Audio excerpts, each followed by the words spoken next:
ముందుగా జగదీష్ గారు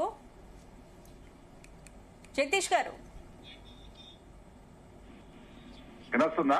చెప్పండి. రైట్. జగదీష్ గారు, ఇప్పుడు మీరు మీ డిమాండ్లు అయితే మొదటి నుంచి చెప్తూనే ఉన్నారు, న్యాయపరంగానే ఉన్నాయి. కానీ మీ డిమాండ్లకు ప్రభుత్వం ఇప్పటి వరకు ఏ విధమైన హామీలు ఇచ్చింది, స్పందించింది?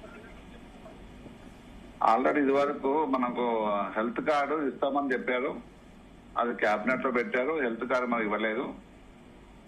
మరి అలా 33 నెలలైనా పిఆర్సీ కమిటీ రిపోర్ట్ తీసుకురాకపోవడం, ఆ రిపోర్టును తీసుకొచ్చి ఇంప్లిమెంట్ చేయాలని ఇప్పుడు 4 డిమాండ్. వాస్తవానికి పిఆర్సీ, సిపిఎస్ రద్దు, అలాగే పెండింగ్ బిల్స్ ఇవ్వాలని. మరి ఇవాళ చాలా మంది ఉద్యోగులు హెల్త్ కార్డు వస్తుంది. ఈ 4 మెయిన్ డిమాండ్లు కాకుండా 24 డిమాండ్లతో ఇలా కార్యక్రమాన్ని తీసుకున్నాం. మా ప్రభుత్వాన్ని కోరుతున్నాం. మరి గొంతమ్మ కోరికలు కాదు, ఎన్నోసార్లు చెప్పినాం. మనకు సమయం ఇవ్వని చెప్పారు, సమయం కూడా ఇచ్చాం. అది ఎన్ని రోజులు సమయం ఇవ్వాలి? దాదాపు 2.5 సంవత్సరాలు ఈ ప్రభుత్వం వచ్చినప్పుడు అయిపోతుంది. 33 నెలలు అవుతుంది యాక్చువల్గా పిఆర్సీ వేసి. ఇంకో 3 నెలలు అయితే 3 సంవత్సరాలు వస్తుంది. ఇంకెప్పుడు తీసుకొస్తారని ప్రభుత్వాన్ని అడిగి ఇలా జేఏసీ నిరసన కార్యక్రమం తీసుకున్నాం.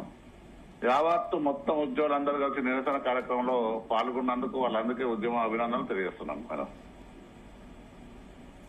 రైట్. అయితే జగదీష్ గారు, ప్రధానమైనటువంటి డిమాండ్లు ఏమేమి ఇప్పుడు ప్రభుత్వం ముందు ఉంచుతున్నారు? ఈ డిమాండ్లు గతంలో మీరు ప్రభుత్వం ముందు ఉంచినప్పుడు ప్రభుత్వం ఏ రకంగా రెస్పాండ్ అయినటువంటి పరిస్థితి? ఇప్పుడు ఏమైనా కొంత మీరు ఈ మధ్యాహ్నం వేళ బ్రేక్ టైంలో మీరు ఏదైతే నిరసనలు తెలిపారో దానికి సంబంధించి ప్రభుత్వం ఏమైనా రెస్పాండ్ అయిన సిచ్యువేషన్ ఏమైనా కనిపించిందా మీకు? రెస్పాండ్ ఏం కాలేదు. ఇంకా ప్రభుత్వం రెస్పాండ్ కాలేదు. కాకపోతే మెయిన్ డిమాండ్లు మేమైతే పిఆర్సీ కమిటీ రిపోర్ట్ ఇమీడియట్ తెప్పించుకోమని చెప్పాం. అది దాదాపు 3 సంవత్సరాలు అవుతుంది. 5 సంవత్సరాల కోసం పిఆర్సీ, ఇంకా 2 సంవత్సరాలు అయితే మళ్ళీ ఒక పిఆర్సీ వస్తుంది. అది మెయిన్ గా ప్రధాన డిమాండ్. అలాగే హెల్త్ కార్డు కూడా ప్రధానంగా మరి ఇంప్లిమెంట్ చేస్తున్నారు. ఇంకా ఇది వరకు ఒక మీటింగ్ లేదు. జాయింట్ సబ్ కౌన్సిల్ సమావేశంలో ఇస్తా అని చెప్పి అది కూడా లేని పరిస్థితి. ఇంకా తర్వాత ఇప్పుడు ఆల్రెడీ 13,000 నుంచి 14,000 దాదాపు పెండింగ్ ఉన్నాయి. అలా రిటైర్డ్ ఉద్యోగులు చాలా ఇబ్బందికరంగా ఉన్నారు.